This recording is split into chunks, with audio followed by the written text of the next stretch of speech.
You know, when we use business and financial terms, some of these terms can be less than intuitive. There's a really, really important metric in business and in finance called free cash flow. In fact, in many industries, it has the single greatest correlation to stock price. And for anyone that's kind of a finance geek will probably understand why that's the case. But I want you all to try to understand the value of what free cash flow is and how a company can impact it. When you think about free cash flow of a company, just think about a company and all of its decisions it makes, either investing or kind of normal operating costs or generating, value to customers. Think about that as just flows of cash. Money that comes into a company and the money goes out of the company. You make an investment in a big piece of equipment or a building, that's money flowing out of the company. And what additional value and products does that generate and sales does that generate? Then that's flows in of cash. So think about business in large part around this flows of cash. Now, free cash flow is really that metric that is looking at a company's flows of cash. So there are 6 things that you can do to impact free cash flow as a individual or as a company.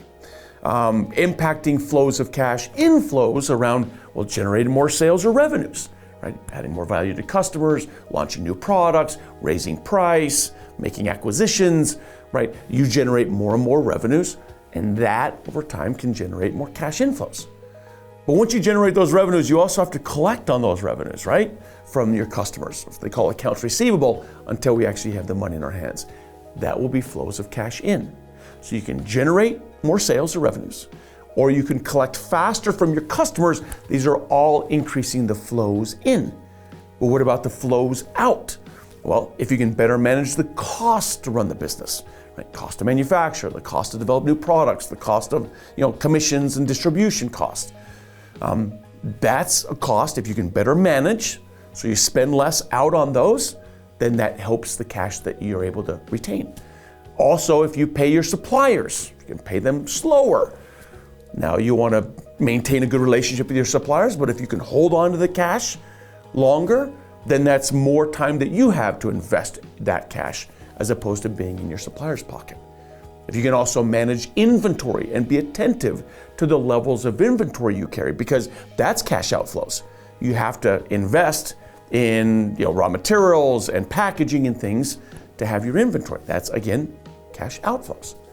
And then the last thing around cash outflows is capital expenses or CapEx. That's investing in stuff. It's investing in facilities and equipment and tangible things, and even kind of broader solutions that for you as a company you'll invest in that'll help you operate better over time and more efficiently over time.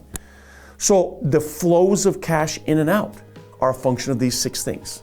Revenues up, costs down, if you can collect faster from customers, if you can pay slower to suppliers, and if you can better manage and maybe even decrease the amount of inventory you have sitting there not moving, they typically call that dead money. And then the 6th thing that you can do is better manage and be attentive to the capital expenses or the cash out that you invest in your physical assets. And this free cash flow, this flows of cash in and out that the company generates, is how you determine the value of a company. It's how you value the economic value of that investment in assets and get a sense of what is the current value of all of those future cash flows that a company may generate in those investments.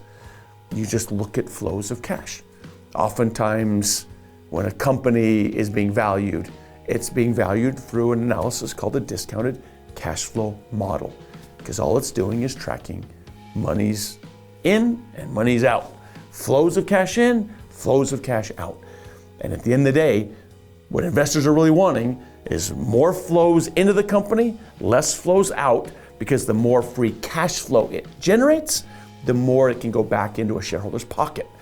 The more we can also reduce debt, the more we can invest in acquisitions. It's what we have left over or free from all the operational activities and flows of cash in and out that we can go invest in longer term stuff. We can give back to shareholders, we can pay down debt, we can do stock buybacks, we can make acquisitions.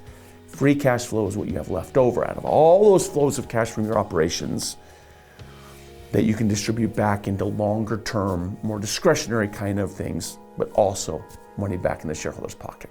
So free cash flow, really, really important. Warren Buffett said it's the single most important metric he looks at to buy a company. So there you have it. You all impact free cash flow with the decisions you make every day, and it has that linkage really directly to stock price.